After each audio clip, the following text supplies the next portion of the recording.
Hello everyone, welcome to another video. In this video, we will be solving the 2015 GS paper after the 2014 that we have recently done. So we are starting with the 2015 GS paper. So let us start with first question without wasting any time. So the first question says, Pradhan Mantri Jan Dhan Yojana has been launched for. तो इसमें important चीज़ ये है कि ये उस time का current affair का question था. Okay, that time current affair question. तो अभी ये इतना वैलिड नहीं है और ये अब आएगा भी नहीं. ठीक है, स्टिल अगर आपको पता है तो आप इसे अटेम्प्ट कर सकते हो और आपको नहीं पता है तो आप इसको स्किप कर सकते हो. गेस वर्क नहीं करना है बिकॉज 1/4 चांस है आपका सही होने का. गेस करोगे तो गलत हो जाएगा. हाई चांस है 75%, इसलिए गेस नहीं करना है. ठीक है, नो केसेस. ऑफिशियल आंसर की से आंसर इसका सी है. ठीक है, तो आगे बढ़ते हैं. Question number 2, with reference to the 14 finance commission which of the following statements are correct. पहला है, it has increase the share of states in the central divisible pool from 32% to 42%. Second is, it has made recommendation concerning sector specific grants. तो ये चीज़ हमको पता है अपनी static की knowledge से. नहीं पता है तो पता होनी चाहिए कि ये जो है फाइनेंस कमीशन का काम नहीं है. ठीक है, sector specific grants finance commission का काम नहीं है. ठीक है, तो ये वाला स्टेटमेंट गलत है. नॉलेज से पता होना चाहिए. ठीक है, ये उस टाइम का करंट अफेयर था. बट अगेन, अगर ये आप स्टेटमेंट गलत कर देते हो, ठीक है, स्टैटिक की नॉलेज से, और हमने ट्रिक पढ़ी है कि दूसरा गलत तो पहला सही. एक चीज़ तो ये हुई. ठीक है, दूसरी चीज़ ये हुई, ये करंट अफेयर से आपको पता होता, अगर उस टाइम पे आपने पेपर दिया होता कि पहला स्टेटमेंट सही है, तो उस हिसाब से आंसर इसका हो जाता है ए. ठीक है, तो ट्रिक भी काम कर रही है. आप नॉलेज से भी कर सकते हैं इसको अगर आपको आता हो तो. ठीक है, आगे बढ़ते हैं. Question number 3, the fertiliser declaration recently seen in the news related to the affairs of. अब ये तो खुद ही बोल रहा है कि करंट अफेयर का क्वेश्चन है. ठीक है, और अभी तो ये स्टैटिक का पार्ट बन चुका है. आज का हम देखें 2026 when we are sitting in, तो ये स्टैटिक का पार्ट बन चुका है. आंसर इसका बी है. उस टाइम का एक करंट अफेयर था. आता तो ठीक है, वरना गैस नहीं करना है बिकॉज ऑब्वियसली सही होने का चांस 25%. ठीक है, क्वेश्चन नंबर 4 पे आते हैं. क्वेश्चन नंबर 4 है आपका प्योर स्टैटिक क्वेश्चन. ठीक है, बट ये स्टार वाला क्वेश्चन नहीं है बिकॉज ये सच में बहुत ही डिफिकल्ट क्वेश्चन है. ठीक है, आप इसे कितना भी दिमाग लगाओगे, हाई चांसेस आप गलत करोगे अनलेस कि आपको इसका ऑफिशियल आंसर ही रट गया हो.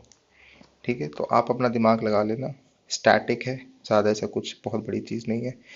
थोड़ा आप रिलेशंस एस्टैब्लिश करोगे तो हो जाएगा.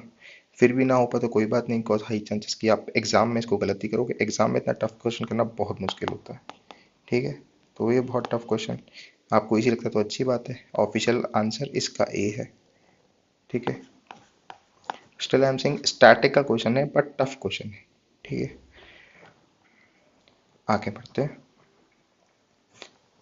Question number 5. In the South Atlantic and Southeastern Pacific region in tropical latitudes, cyclone does not originate. What is the reason? ये तो स्टार मार्क क्वेश्चन है एनसीईआरटी का. Static, very easy question.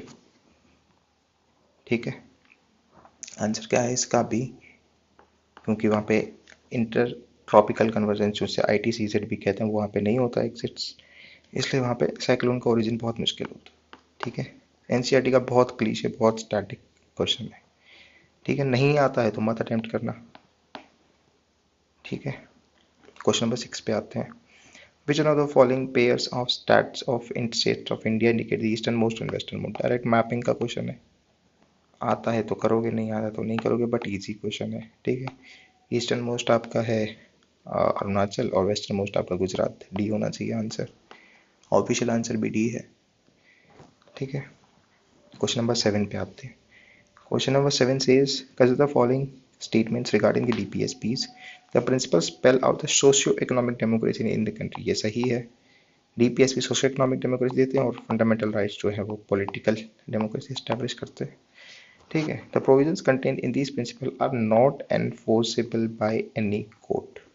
ठीक है, ये स्टैटिक से हमको पता होना चाहिए स्टेटमेंट सही है. ठीक है, लीगली एनफोर्सेबल नहीं होते डीपीएसपी से, फंडामेंटल राइट्स होते हैं, डीपीएसपी नहीं होते, तो दोनों ही स्टेटमेंट सही है।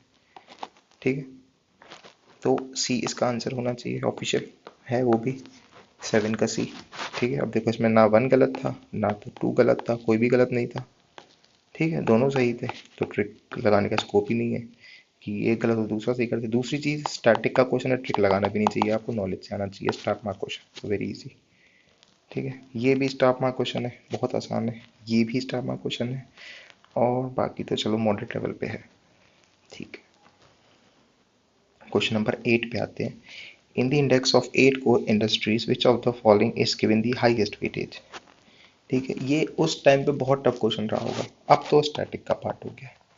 ठीक है, तो हाईएस्ट वेटेज इसमें अगर आप वैसे भी देख लो कि सबसे इंपॉर्टेंट आपको कौन सी या वॉल्यूम किसका सबसे ज़्यादा हाई लग रहा है। देखो फर्टिलाइजर और स्टील ये तो नॉर्मल है। ठीक है, कंपटीशन बचता है आपका ए और बी के बीच में, फिर तो कन्फ्यूजन भी होना चाहिए, तो ए और बी में होना चाहिए, इन दोनों में से एक हो सकता है। अब अच्छा, यूपीएससी का एक ट्रिक और tip, I would say trick तो नहीं कहूँगा, टिप कह सकता हूँ मैं। ठीक है, बहुत सारे क्वेश्चन ऐसे आते हैं जहाँ पे कि A statement B, A option और बी ऑप्शन होगा। ठीक है, बट सम हाउ ए इसमें जो स्टेटमेंट है उसमें बी इंक्लूडेड होगा। ठीक है, मतलब कहने का मतलब है कि ए जो है बहुत ज़्यादा वाइड ऑप्शन होगा। ठीक है, और बी जो है बहुत नैरो ऑप्शन होगा। ऐसे हम आगे भी क्वेश्चन देखेंगे, तो इसमें जो आंसर होता है हमेशा वाइडर ऑप्शन होता है। ठीक है, जो जितना वाइड होगा वो हमेशा आंसर होता है। अब आप यहाँ पे अगर आप देखो तो कोल प्रोडक्शन से इलेक्ट्रिसिटी जनरेशन होता है। ठीक है, और इलेक्ट्रिक जनरेशन और भी चीज़ों से होता है। तो अगर आप देखो कि A is a part of B. ठीक है, तो बी सबसे ज़्यादा वाइड है। ठीक है, वाइड, मोस्ट वाइड ऑप्शन ये है, मोस्ट ब्रॉड ऑप्शन ये है, ब्रॉड ज़्यादा बेटर वर्ड होगा यूज़ करना। ठीक है, मोस्ट ब्रॉड ऑप्शन ये है, इसलिए 8 का आंसर बी है। अब ये थ्योरेटिकल नॉलेज से मैं नहीं बोल रहा हूँ। ठीक है, ऑब्वियसली आपको इंडेक्स पता होगा, आपने पढ़ा होगा, तो उस हिसाब से आप कर सकते हो डेफिनेटली नॉलेज से। बट लेट्स से आपको नॉलेज नहीं है, ठीक है, still you have to attempt it, तो इस लॉजिक से आप इसको अटेम्प्ट कर सकते हो। वरना ऑब्वियसली अगर आपको ये इंडेक्स पता है, उसके परसेंटेजेस पता है, तो बेस्ट है, उससे अच्छा तो कुछ है ही नहीं। ठीक है, तो ये हमने आज के लिए एक नई टिप सीखी जो पहले से हमको नहीं पता थी अभी तक। ठीक है, क्वेश्चन नंबर 9 पे आते हैं। Which of the following national parks is unique in being a swamp with floating vegetation that supports biodiversity. NCERT का स्टैटिक का क्वेश्चन है। ठीक है, मणिपुर में है आपका केबुल लमजाओ नेशनल पार्क, बहुत फेमस। ठीक है, इनका कुछ नाम भी होता है, आई डोंट नो, मुझे अभी याद नहीं आ रहा है, बट फ्लोटिंग स्वैम्प्स होते हैं इनका, शायद कुछ नाम भी होता है, वो आप देख लेना। बट ये बहुत ईजी और स्टैटिक क्वेश्चन है, हर बुक में हर एनवायरनमेंट में आप पढ़ते हो। ठीक है, आगे आते हैं। Question number 10, which of the following statements are correct regarding the national innovation foundation of India. ठीक है, पहला स्टेटमेंट है NIF is an autonomous body of the Department of Science and Technology under the central government. Second, NSF is an institute to instrument the highly advanced research in India's premier scientific education coordinate highly advanced foreign institution JAA. ठीक है, अब दोनों ही statement generic लग रहे हैं। ठीक है, but अगर आप ऐसे जा सकते हो कि इसमें बॉडी दे रखी है, ठीक है, वो गलत करके अगर आप सेकंड से ही करोगे, एक तरीका ये हो सकता है इसको करने का। अगर आपको आता है तो बात ही नहीं है। ठीक है, फिर तुम बात ही नहीं कर रहे हो, हम बात कर रहे हैं कि चलिए आपको बिल्कुल नहीं आता है, स्टिल आप अटेम्प्ट करना चाहते हो इसको। ठीक है,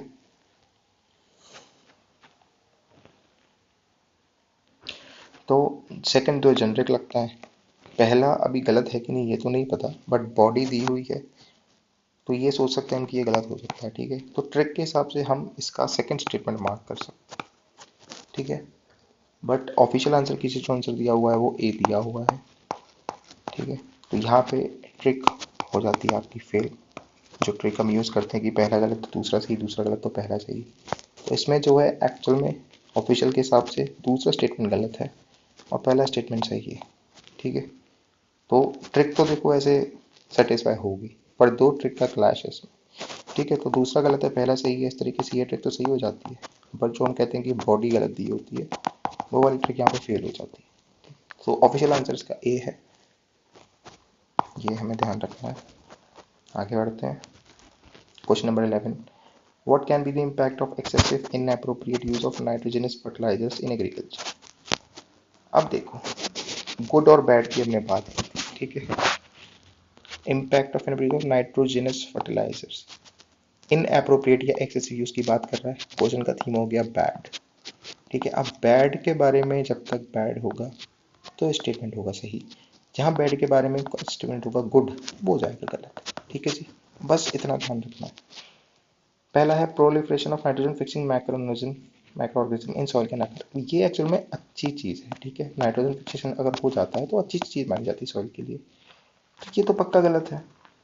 सेकंड देखते हैं, increase in the acidity of soil can take place, ये बैड है, तो ये सही होगा पक्का, बैड के लिए बैड सही है। Leaching of nitrogen to ground water can occur, ये भी सही है।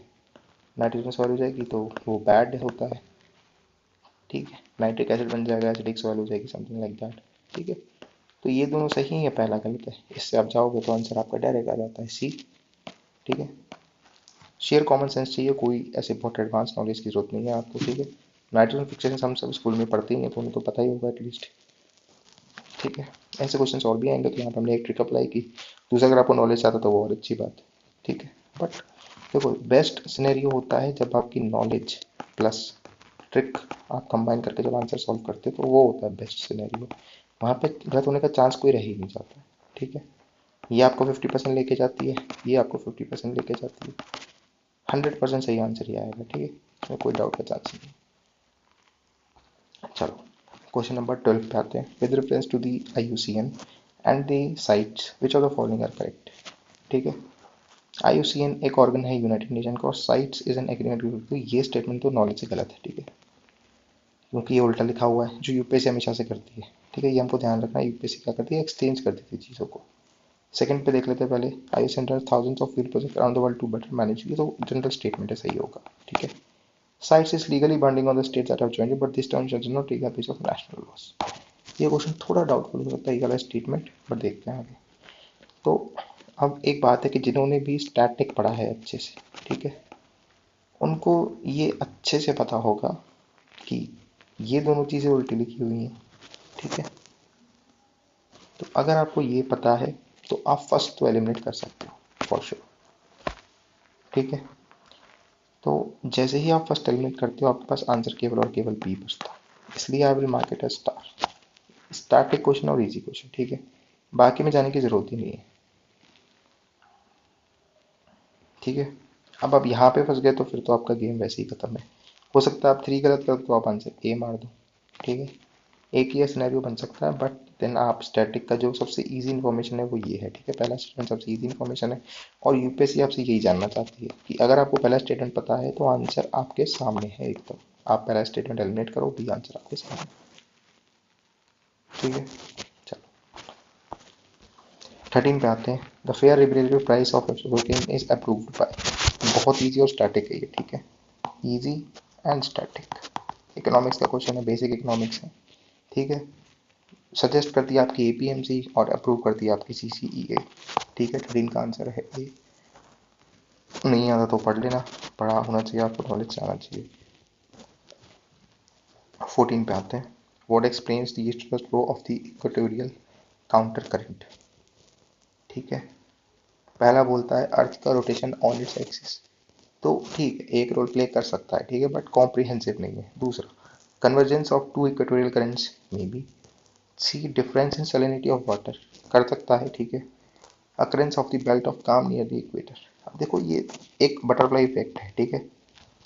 तो सारी ही चीज़ें कुछ ना कुछ हेल्प करती होंगी इसकी ईस्टर्न फ्लो में, ठीक है। बट अब हमें क्या देखना है, क्योंकि एग्जॉस्टिव ऑप्शंस हैं, सबको तो हम नहीं कर सकते। अगर ऑल ऑफ द अबव होता तो हम सारा टिक कर देते हैं, बट नहीं कर सकते यहाँ पे, ठीक है। तो जो दूर दूर तक रिलेटेड है उन्हें बिल्कुल हटाना शुरू करते हैं, ठीक है। जैसे कि difference in salinity of water, थोड़ा बहुत रिलेटेड होगा बट डायरेक्ट नहीं है, इसको हटा देते हैं हम, ठीक है। अर्थ का रोटेशन ऑन इट्स एक्सिस, ये भी रिलेटेड होगा बट डायरेक्ट रिलेशन नहीं दिख रहा है, ठीक है। दूसरा, अगर रोटेशन अगर हम देखें, रोटेशन होता है आपका वेस्ट टू ईस्ट, ठीक है, तो उस हिसाब से फ्लो होना चाहिए ईस्ट टू वेस्ट, बट ये बात करें ईस्ट की तो उससे भी अपोजिट हो जा रहा है, उससे भी आप एलिमिनेट कर सकते हो, ठीक है। अब आता है occurrence of belt of calm near the equator. अब अगर ऐसा है तो मोशन तो स्लो होना चाहिए ना, या रुकना चाहिए, हॉल्ट होना चाहिए, जैसे ही आप इसे एलिमिनेट करोगे, अब आ जाता है आपका convergence of two equatorial currents. जब ये दोनों मिलते हैं, दोनों टकराते हैं और ये आपके आगे बढ़ते जाते हैं, ठीक है। ये दोनों जाते हैं, टकरा के वापस आने लगते हैं। ये है इसका सही आंसर 14 का B. Still I would say थोड़ा सा मॉडरेट साइड पे है, इजी क्वेश्चन तो नहीं है, ठीक है, moderate I would say. Direct आपको एनसीईआरटी में शायद ना भी मिले, थोड़ा आपको दिमाग लगाना पड़ेगा यहाँ पे, ठीक है। आंसर बी है ऑफिशियल। 15 पे आते हैं। Consider following pairs place of सी सलाम है, ओमकारेश्वर पुष्कर मात्रा। अब ये किसी को पता है तो आप अटेम्प्ट करो, नहीं आता तो ना अटेम्प्ट करो, बेटर है, ठीक है। I personally would have skipped this question, और मुझे कोई आइडिया नहीं कौन सा कहाँ पे है, ठीक है। आंसर ऑफिशियल है इसका ए। बेटर सिनेरियो होगा आप इसे स्किप करो, नहीं आता तो क्वेश्चन गलत होने के चांसेस में ज़्यादा है, ठीक है। क्वेश्चन नंबर 16 पे आते हैं। Rowlatt Satyagraha, which of the following statement are correct? Rowlatt Act was based on the recommendation of Citizen Committee, maybe. I am not sure about it. Second, in Rowlatt Satyagraha, Gandhi tried to utilize the Home Rule League. ठीक है, ये सही statement है, जिसमें I remember, ठीक है। Third है demonstration against arrival of Simon commission coincided with Rowlatt Satyagraha, ये तो बिल्कुल गलत है, ठीक है। अगर आपने थोड़ी भी टाइमलाइन पढ़ी है तो ये आपको पक्का पता होगा, ये दोनों में बहुत 10 साल का डिफरेंस होगा, एक समथिंग लगता है, ठीक है। जैसे ही आप थर्ड एलिमिनेट करोगे, अब आप बचती हो ए और बी में, ठीक है। अब यहाँ पे मैं आपको एक नई चीज़ बताता हूँ, ठीक है। नई चीज़ क्या है तो थोड़ा हम डिस्कस कर चुके हैं, बट एक उसको थोड़ा और एक ट्विस्टेड व्यू देने की कोशिश है, ठीक है। नई चीज़ ये है कि जब आर्ट एंड कल्चर या फिर एंशियंट हिस्ट्री का क्वेश्चन होगा और 3 स्टेटमेंट होंगे, ठीक है। इफ गिवन दी ऑप्शन तो एक सही होगा, 2 गलत होंगे, मतलब ओनली वन वाला ऑप्शन हाई चांसेस इस पे आप जा सकते हो, ठीक है। बट किसी भी और सब्जेक्ट का क्वेश्चन एक्सेप्ट दिस, तो आप और 3 स्टेटमेंट वाले टाइप के ऑप्शंस हैं, ठीक है। तो हाई चांसेस की 2 स्टेटमेंट सही होंगे, एक गलत होंगे, ठीक है। 2 सही होंगे, एक गलत होगा। तो अब अगर यहाँ पे मैं फंसा हूँ, ये तो मुझे क्लियर, ये तो देखो बहुत ईजी, सबको ही पता होगा कि थर्ड वाला स्टेटमेंट गलत है। Now I am stuck between A and B, ठीक है। अब यहाँ के लिए है ये ट्रिक, ठीक है, हर जगह में तो अप्लाई कर देना, ये ट्रिक केवल ऐसे सिनेरियो के लिए है। जैसे ही आप यहाँ फंसते हो, आपने बस ये सोचना है कि कौन से सब्जेक्ट का क्वेश्चन है। क्या ये आर्ट एंड कल्चर का है? नहीं। क्या ये एंशियंट हिस्ट्री का है? नहीं। तो आप आंख बंद करके जहाँ पे भी 2 स्टेटमेंट है आप उसे टिक मार दो, ठीक है। हाई चांसेस सही होगा, not all of the time obviously, but most of the times ही सही होगा, ठीक है। ऑफिशियल आंसर भी इसका बी है। इसको हम आगे और देखेंगे और रिफाइन करेंगे इस ट्रिक को, ठीक है। तो ये हमने एक और चीज़ नहीं सीखी आज, दूसरी नई चीज़ हो गई आज की, ठीक है। 17 पे आते हैं। 17 बोलता है among the following which were frequently mentioned in the news for outbreak of Ebola virus recently। इसमें अभी तक रिसेंट ईयर्स में थोड़ा चेंज आ गया, बट अभी तक लाइक थोड़े ईयर्स पहले तक बहुत सीधी सी ट्रिक थी, जो अभी ये देखो क्या है, बैड थीम है, ठीक है। जो भी आपको पुअर रीजन मिले, ये कोई भी अफ्रीका की कंट्री मिले, आंख बंद करके मार दो, आपका आंसर सही हो जाए, ठीक है। इसमें से अमेरिका की कंट्रीज कौन, सॉरी अफ्रीका की कंट्रीज कौन सी हैं? आपका ये है गिनिया, सियरा लियोने और लिबेरिया। तो 17 का आंसर आंख बंद करके आप बी मार दोगे, सही हो जाएगा, ठीक है। 17 का आंसर भी है बी, ठीक। उस टाइम का करंट अफेयर था, बट ये आप डायरेक्ट मार सकते हो, ठीक है। 18 पे आ जाते हैं। With reference to the flying ash produced by the power plants using coal as fuel, which of the following statements are correct? Fly ash can be used in the production of, देखो, produce by power using coal as fuel, तो following correct. Fly ash एक क्या है, waste product है, ठीक है। अभी अच्छी चीज़ है, गलत चीज़ है, इसके बारे में थोड़ा कहना डायरेक्ट मुश्किल है, बट इसका यूज़ अगर हम कर पाए तो वो अच्छा है, ठीक है। Fly ash can be used in the production of bricks for, तो हाँ फैक्चुअली यूज हो सकती है, ठीक है। Fly ash can be used as replacement for some of the Portland cement container, definitely yes. Fly ash made of silicon and dioxide and carbon dioxide only and does not contain any toxic elements, बस यहीं पे काम खत्म है। Third आप eliminate कर दो, अब आप बचे हो ए और बी के बीच में, ठीक है। और अभी जस्ट ऊपर वाले क्वेश्चन में हमने देखा था, आपको बताया भी था मैंने, कि अगर एंशियंट हिस्ट्री का क्वेश्चन नहीं है और आप ऐसे सिनेरियो में फंसे हो, तो आंखें बंद करके आप 2 वाले टिक मार दो ए, ठीक है। आंसर भी इसका है ए, हाई चांसेस। ऑफिशियल आंसर भी ए है, ठीक है। तो आपने क्या किया, trick plus knowledge, the best scenario, ठीक है। ऊपर वाली ट्रिक अभी हमने देखी थी, क्वेश्चन नंबर 16 में ये वाली ट्रिक देखी थी, 18 में हमने अप्लाई कर दी। ठीक है, आगे बढ़ते हैं। अगर आपको ना समझ में आया तो आप थोड़ा वीडियो रिवाइंड करके दोबारा देख लीजिएगा वाली ट्रिक को। बहुत सिंपल सी ट्रिक है, ऐसा कुछ बहुत बड़ी चीज़ नहीं है उसमें। ठीक है, क्वेश्चन नंबर 19 पे आते हैं। क्वेश्चन नंबर 19 में कहता है with refresh to dugong mammal found in India, which of the following statements are correct. It is a herbivorous marine animal, जो कि सही है। ठीक है, पहला स्टेटमेंट सही हो गया आपका। It is found along the entire coast of India. Entire coast, entire coast को अंडरलाइन करो, टू का एलिमिनेट कर दो। ठीक है, टू का एलिमिनेट किया, पहला सही आंसर सी आपके पास, सीधा आपके सामने आंसर है। बहुत आसान क्वेश्चन है। ठीक है, इसकी तो आपको ज़रूरत भी नहीं है। ठीक है, जैसे आप टू एलिमिनेट करोगे, एक चीज़, अब आप एक और चीज़ देखो। एक और चीज़ क्या है कि देखो, इसके लिए तो आपको कोई नॉलेज की जरूरत नहीं है ना। सेकंड स्टेटमेंट आपने एलिमिनेट कर दिया, अब आप बच्चे सी और डी के बीच में। अभी हमने ऊपर बात की कि क्या ये क्वेश्चन आर्ट एंड कल्चर का है, नहीं है। क्या ये क्वेश्चन एंशिएंट हिस्ट्री का है, नहीं है। इन दोनों में से जहाँ पे दो स्टेटमेंट हो, टिक मार दो, सी हो गया आंसर, होगा ऑफिशियल आंसर भी सी है। ठीक है, सेम ट्रिक तीसरे क्वेश्चन में अप्लाई कर दी और सही भी हो गया। ठीक है, आ जाओ नीचे। Question number 20, which of the following were economic critics of colonialism in India. Direct static का नॉलेज बेस्ड क्वेश्चन है, आना चाहिए आपको। 20 का सी है, sorry I mean all of the above, D जो भी है, डी आंसर हो जाएगा इसका। ठीक है, इजी क्वेश्चन है, स्टैटिक का डायरेक्ट आना चाहिए आपको। ठीक है, क्वेश्चन नंबर 21 पे आ जाओ। ठीक है, अब इसमें एक ट्रिक है जो पहले काम करती थी। ठीक है, आजकल ये थोड़ी कम रेलेवेंट हो गई। थोड़ा लगे तो ठीक है, but still I would say 50-50 chances हैं इस ट्रिक के सही होने के। ठीक है, हो सकता है सही ना भी हो सकता है हो भी जाए, बट इफ एट ऑल कुछ नहीं बच रहा है तो आप मार दो। ठीक है, तो विच of the following issues the global economic prospects report. ठीक है, अब अगर आपको पता है तो आप आंखें बंद करके मार दो जो आपको मारना है। ठीक है, अगर आपको आता है तो। Now I am talking A scenario जहाँ पे आपको नहीं आता है, तो वहाँ पे आपको क्या करना है। इसमें सबसे बड़ी बॉडी जो है, सबसे बड़ी बॉडी इसमें वर्ल्ड बैंक है। ठीक है, आप वर्ल्ड बैंक को टिक मार दो। ठीक है, आंसर भी इसका वर्ल्ड बैंक ही है।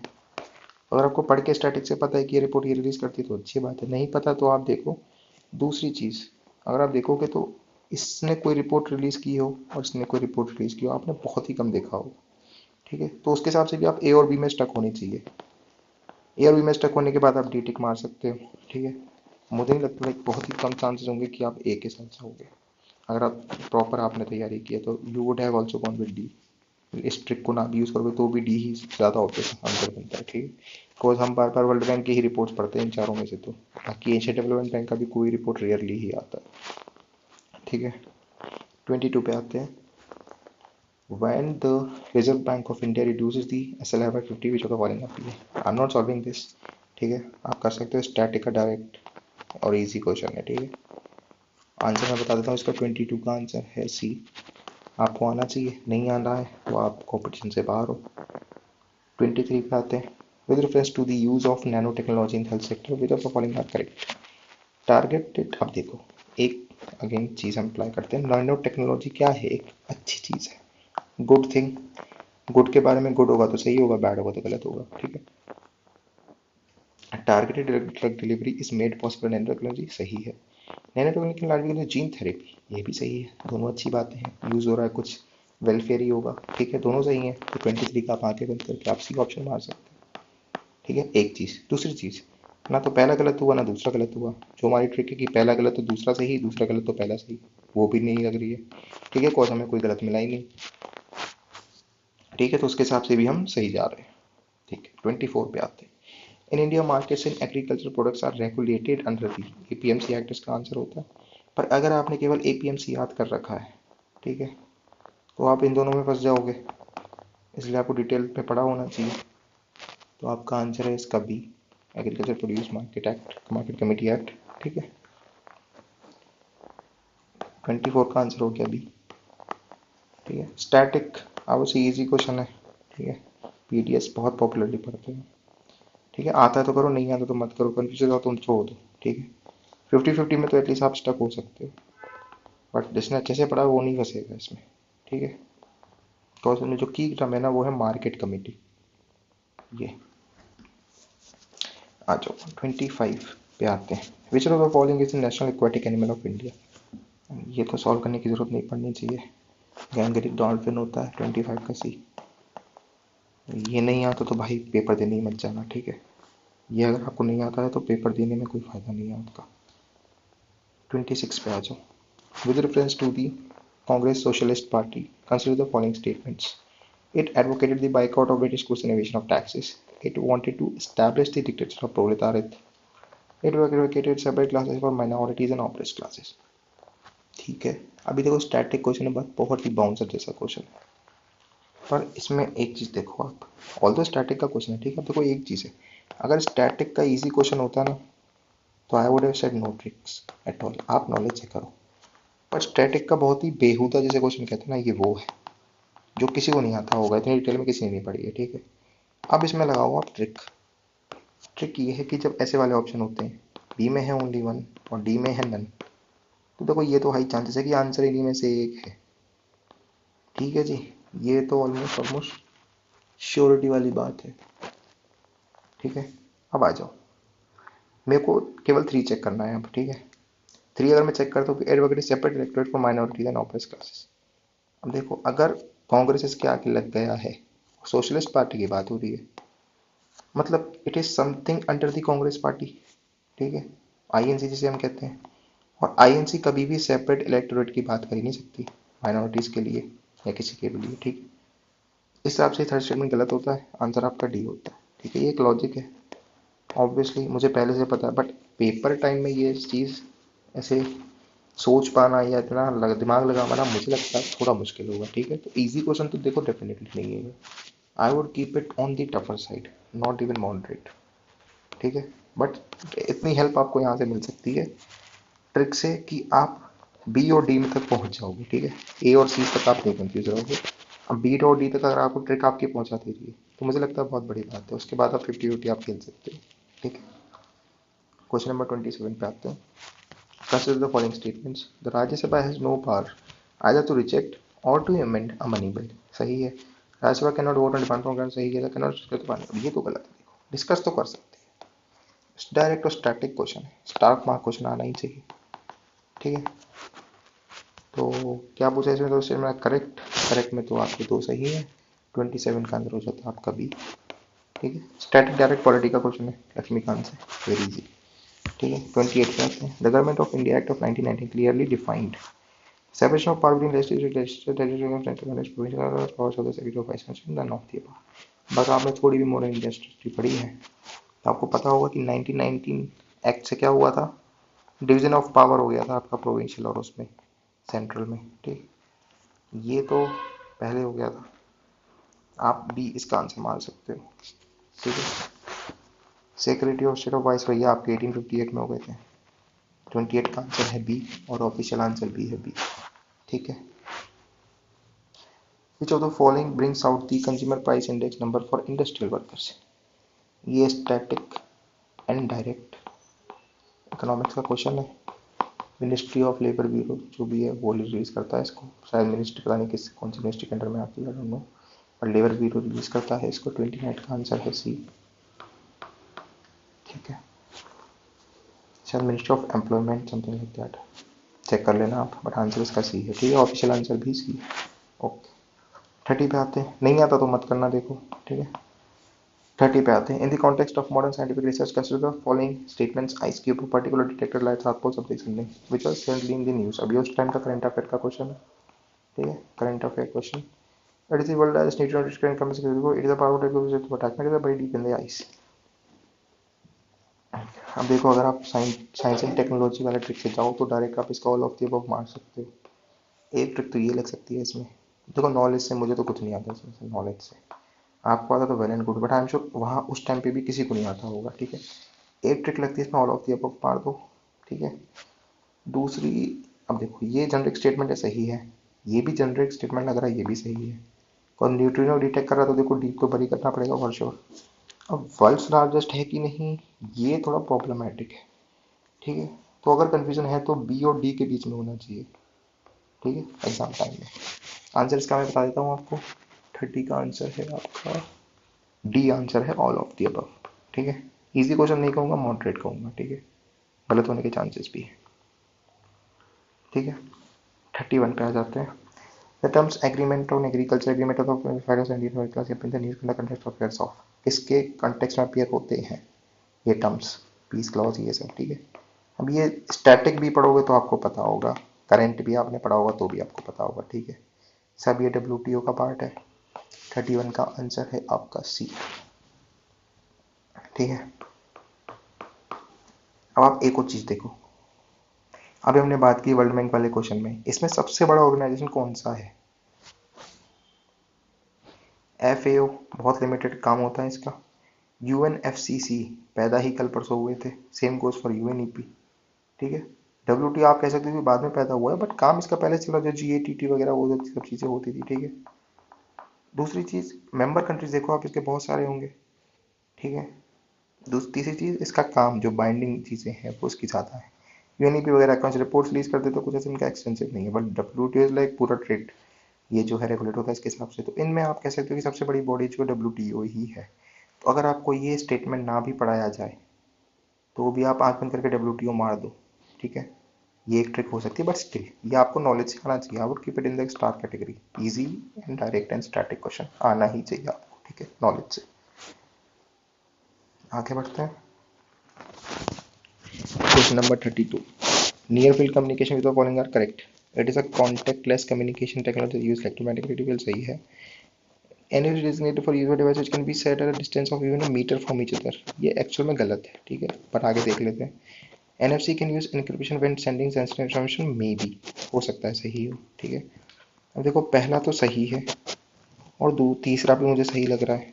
तो अगर मैं ऑप्शन के हिसाब से भी जाऊँ तो 1 and 3 हो सकता है या 1 2 and 3 हो सकता है। इन दोनों में से एक आपका डाउटफुल हो सकता है। तो मुझे पता है क्योंकि सेकंड स्टेटमेंट गलत है, then I will go with C. अगर आपको नहीं पता है तो आप सी और डी में कंफ्यूज हो सकते हो। दूसरा एक और चीज़ है कि क्योंकि साइंस एंड टेक का क्वेश्चन है तो आप आंखें बंद करके डी मार दोगे ऑल ऑफ द अबव, तो आपका गलत हो जाएगा, ठीक है। बट स्टिल कोई प्रॉब्लमेटिक बात नहीं है, बिकॉज ट्रिक लगाओगे कहीं ना कहीं तो गलत होगी ही। बट इसमें जो इंपॉर्टेंट बात है वो ये है कि अगर आप कंफ्यूज हो तो आप केवल सी और डी में कंफ्यूज होनी चाहिए, ठीक है। ऐसा नहीं है कि आप ए और बी में कंफ्यूज हो रहे हो, ठीक है। यहाँ तक तो कोई दिक्कत नहीं है। फिर ऑफिशियल आंसर इसका सी है, ठीक है। But still I would say moderate question है, गलत हो जाए तो भी इतना कोई दुख होने वाली बात नहीं, ठीक है। 33 पे आते हैं, area known as Golan Heights sometimes happen in the news in context of. अब ये तो बहुत ही स्टैटिक का पार्ट हो गया, मिडल ईस्ट में आता है ये एरिया, इसराइल के पास में, ठीक है। 33 का आंसर हो गया आपका बी, आना ही चाहिए, स्टार मार्क है याद रही है। इसराइल हमेशा न्यूज़ में ही रहता है, ठीक है। आज भी न्यूज़ में है, तब भी न्यूज़ में होगा, आगे भी न्यूज़ में ही रहेगा। 34 में आते हैं, convertibility of rupee implies being able to convert rupee note into gold, no. Allowing the value of rupee to be its market process, sort of yes. Freely permitting the currency of rupee to other currency and vice versa, sort of yes. Developing an international market for currency in India, no, definitely not, ठीक है। तो दो में आप confuse हो सकते हो। तो इसको कहते हैं फ्लोटिंग एक्सचेंज रेट, ठीक है। कन्वर्टेबिलिटी का मतलब होता है आप किसी और करेंसी में कन्वर्ट कर सकते हो, ठीक है। आंसर इसका हो जाएगा सी। स्टिल अगर आप कंफ्यूज हो तो आप इस दोनों में कंफ्यूज हो सकते हो, ठीक है। बट आप थोड़ा और एम्फेसाइज करोगे, कन्वर्टिबिलिटी किसके रिस्पेक्ट में, करेंसी के रिस्पेक्ट में होती है हमेशा, ठीक है। फिर रुपी एक करेंसी है, करेंसी को कन्वर्ट करोगे करेंसी में, ठीक है। ये उसकी एनालॉजी पे आप देख सकते हैं जो एक जीडीपी वाला क्वेश्चन आता है। जीडीपी वाला जो क्वेश्चन आता है उसमें 4 स्टेटमेंट दिए हुए थे, तो उसकी स्टार्टिंग ही मनी वैल्यू से होनी चाहिए, ठीक है। बाकी का सब स्टेटमेंट सेम है पर मनी वैल्यू नहीं दिया हुआ तो वो गलत हो जाएगा, और जीडीपी काउंट ही मनी वैल्यू में होती है। ऐसी कन्वर्टिबिलिटी करेंसी के रिस्पेक्ट में होती है, करेंसी नहीं है तो वो वैसी गलत है, ठीक है। तो ये तरीके से सही है, ठीक है। बट करेंसी करेंसी होना चाहिए इसमें, जो कि सी में है, इसलिए सी वाला ऑप्शन सही है, ठीक है। जैसे हम अभी बात कर रहे थे कि ब्रॉडर ऑप्शन कौन सा है, ब्रॉडर ऑप्शन सी है। बी एक तरह से पार्ट ही है सी का, ठीक है। चलो 35 पे आते हैं। ये तो देखो टफ क्वेश्चन है, it is better to skip it. फिर भी अगर करना है तो आप एक ट्रिक लगती है इसमें, बी होगा या डी होगा, ठीक है। मुझे कोई आइडिया नहीं है क्या होगा, आंसर मैं आपको बता देता हूँ, बट ना श्योर है कि देखो बी या डी में से होगा। 35 का आंसर है आपका बी, ठीक है। एक और चीज़, आर्ट एंड कल्चर का क्वेश्चन है जो हमने भी देखा, एंशिएंट हिस्ट्री का क्वेश्चन, इन दोनों में से एक का क्वेश्चन है ये, ठीक है। तो आंसर जो है क्या होगा, 3 स्टेटमेंट दिए हो, हाई चांसेस ओनली वन कोई स्टेटमेंट होगा, मतलब एक सही होगा 3 में से, ठीक है। और या तो हाई चांसेस वो 50-50 वैसे ही हो जाता तो अगेन वही होगा, ठीक है। तो या तो बी या डी, आंसर हो गया आपका बी ऑफिशियल, ठीक है। 36 पे आ जाते हैं। वंशधरा इंद्रावती प्रणाही तभी चलो फॉरेन ट्रिब्यूटरीज ऑफ गोदावरी। मुझे पर्सनली कुछ नहीं पता इनके बारे में, ठीक है। मैंने नाम भी इनमें से एक आध ही सुना है बस, तो I would have skipped it for sure, ठीक है। आंसर मैं इसका बता देता हूँ, 36 का आंसर है, 36 का आंसर है डी, ठीक है जी। 36 का आंसर है डी, बाकी आप देख लेना। I would rather skip this question, ठीक है, बेटर है अगर नहीं आता है तो। 37 पे आते हैं, when a bill is refers to a joint sitting of both of the parliament has to be passed by. जो भी होता है उनकी सिंपल मेजोरिटी से पास होता है जॉइंट सिटिंग में, ठीक है। 37 का आंसर है ए, स्टैटिक, इनडायरेक्ट और स्टार मार्क क्वेश्चन आना ही चाहिए आपको, ठीक है, नॉलेज से। डायरेक्ट लक्ष्मीकांत पॉलिटी का क्वेश्चन है ये, ठीक है। 38 पे आते हैं, which of the following regions India has a combination of mangrove, evergreen, deciduous forest. इसमें क्या करना है ऐसे क्वेश्चंस में, देखो आप ना क्या करना, कुछ चीज़ें हैं, आप थोड़ी देर के लिए स्टेटमेंट को भूल जाओ, ठीक है। एक हायरार्की हमेशा याद रखो। हायरार्की क्या है, हायरार्की ये है कि सबसे डाइवर्स कौन सा है हमेशा, अंडमान एंड निकोबार। अब आप एक चीज़ देखना, यूपीएससी का कोई भी क्वेश्चन है उसमें 4 ऑप्शन है, ध्यान से सुनना ये चीज़। यूपीएससी का कोई भी क्वेश्चन है उसमें 4 ऑप्शन है, और उस 4 ऑप्शन में अगर अंडमान एंड निकोबार दिया हुआ है तो most of the time Andaman Nicobar ही आंसर होगा, ठीक है। एक चीज़, दूसरी चीज़, same is applicable for north east. North east जैसे कि अरुणाचल, अरुणाचल अगर दिया हुआ है तो अरुणाचल आंसर होगा, ठीक है। अब यहाँ पे अगर अरुणाचल दिया होता ना तो आप कंफ्यूज हो सकते थे कि अरुणाचल होगा कि अंडमान होगा, ठीक है। यहाँ पे आप आंखें बंद करके, आंध्र प्रदेश, वेस्ट बंगाल, सौराष्ट्र मतलब कि गुजरात का रीजन, आंखें बंद करके आप अंडमान निकोबार आइलैंड मार दो, आपका आंसर सही होगा, ठीक है।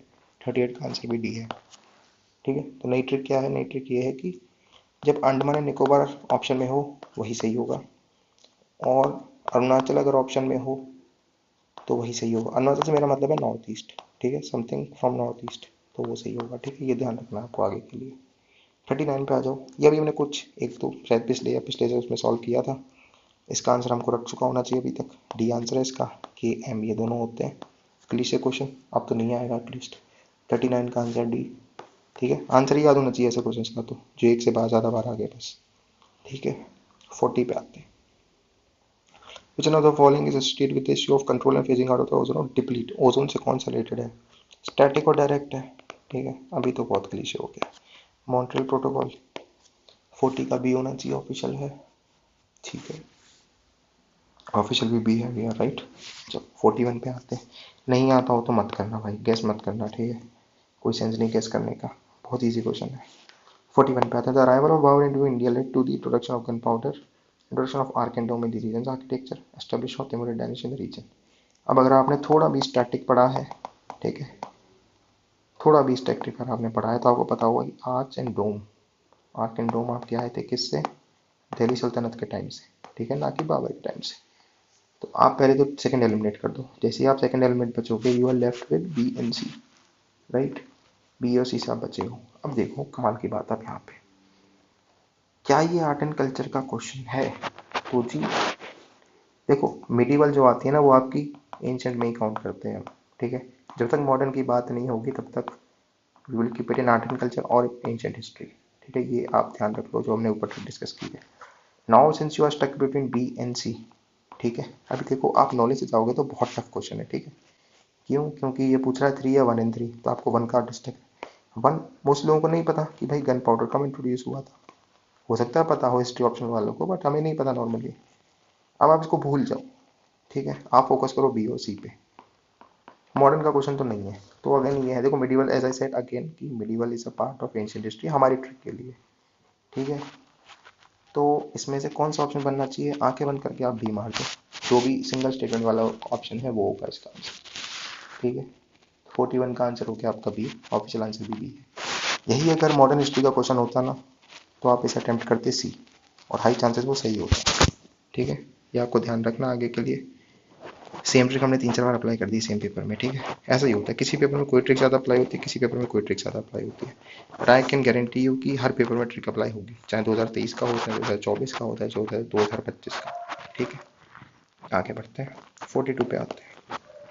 The government of India has established NITI Aayog replace the, easy static हो गया आपको। प्लानिंग कमीशन 43 का डी, 42 का डी, आई एम सॉरी 42 का डी, ठीक है। 43 पे आते हैं, what is Rio plus 20 conference often mention in the news, उस टाइम का ये करंट अफेयर होगा, ठीक है। रियो प्लस 20 है, देखो डब्ल्यूटीओ की तो मीटिंग नहीं है ये, ठीक है। Is the conference of the inter IPCC की भी नहीं है ये, conference of member conference biological diversity की भी ये नहीं है, ठीक है। बचता क्या, 43 का ए बचता है आपका, ठीक है। अब आप ये कह सकते हो कि भाई इसमें डब्ल्यूटीओ है तो डब्ल्यूटीओ आपने क्यों नहीं लगाया, आपने कहा था कि सबसे बड़ा ऑर्गेनाइजेशन आप टिक कर लोगे। तो अगेन ट्रिक तब अप्लाई करनी है जब क्वेश्चन बहुत ही टफ हो। I am very much sure कि ये ना बहुत इजी और स्टैटिक हो चुका है, ठीक है। रियो प्लस 20 1992 2012 भी बहुत घिसा पिटा हो चुका है ये, ठीक है। एंड वी आर इन 2015, तो बहुत ईजी क्वेश्चन है ये, ठीक है। इसमें आप ट्रिक नहीं लगानी चाहिए, आपको नॉलेज से पता होना चाहिए कि सस्टेनेबल डेवलपमेंट वाले कॉन्फ्रेंस की बात करिए, ठीक है। चलो आगे बढ़ते हैं, 44 पे आते हैं। Consider the following statements, the executive power of union territory prime minister, ये तो अभी हमने कल परसों देखा था, लास्ट देखते हैं, दो वीडियोस में देख लेना आप। ये गलत है, प्रेसिडेंट में होती है, पहला गलत हो गया था। Prime minister ex chairman of the civil service board, ठीक है। अब ये स्टैटिक का क्वेश्चन है, तो एक गलत तो दूसरा सही तो नहीं लगेगा यहाँ पे, फिर भी अगर आप लगाए तो लगा लो, ठीक है। तो सिविल सर्विसेज के बोर्ड का जो होता है वो चीफ सेक्रेटरी होता है, as far as I know, ये तो नहीं होता है, ठीक है। इसे आप हटाओगे नॉलेज से तो आंसर इसका डी बनता है। फिर भी अगर आप ट्रिक लगाओगे कि पहला गलत दूसरा सही, तो आपका गलत हो जाएगा।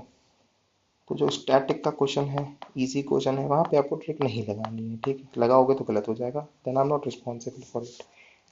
नॉलेज से क्वेश्चन आना चाहिए आपको, ठीक है।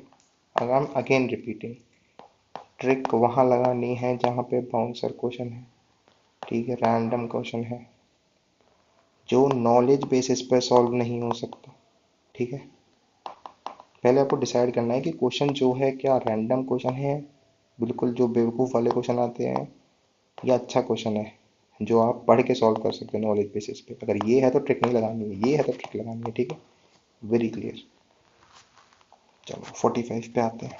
The term Goldilocks zone often seen in the Indian text of, अब ये देखो उस टाइम का करंट अफेयर होगा, ठीक है। अभी के लिए तो बहुत क्लीशे हो चुका है ये, ठीक है। आंसर इसका हो गया आपका सी, 45 का सी, ठीक है। कंफ्यूजन इसमें और उसमें होता है। हैबिटेबल जोन अर्थ के सरफेस में या बाहर, ऑब्वियसली बाहर देखते हैं, हम अर्थ के सरफेस में क्यों देखेंगे, ठीक है। 45 का आंसर सी है, नहीं आता हो तो रैंडम गेस मत करो। 46 पे आ जाओ, ये भी ये देखो मॉडर्न हिस्ट्री का क्वेश्चन है, ये इजी है, पढ़ा होगा तो आपको आता होगा। So the following organized march on the Tanjore coast to break the salt law in April 1930।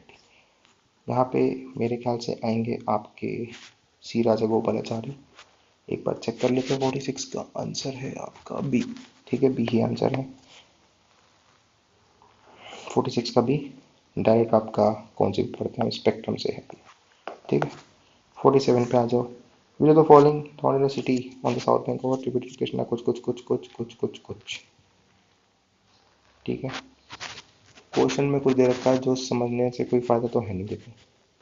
Which of the following founded as university to the on the south bank of tributary Krishna and कोई नहीं पता, ठीक है। ऐसे question में क्या करना है, अपनी आंखें बंद करनी है, जो आपको नाम सबसे बड़ा दिखे या जो आपने सुना हो उसको टिक मार दो।